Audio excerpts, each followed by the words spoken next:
ನಾಣ್ಯಗಳನ್ನು ಅದನ್ನು ಜೋಪಾನವಾಗಿ ಇಟ್ಟುಕೊಳ್ಳಬೇಕು.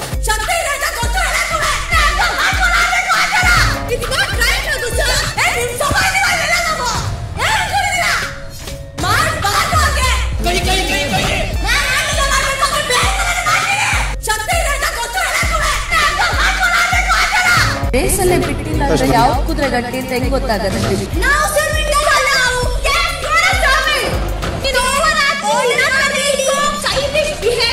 ಬಿಗ್ ಬಾಸ್ ಮನೇಲಿರೋರು ಯಾರು ಏನು ತಪ್ಪೇ ಮಾಡಿಲ್ವಾ?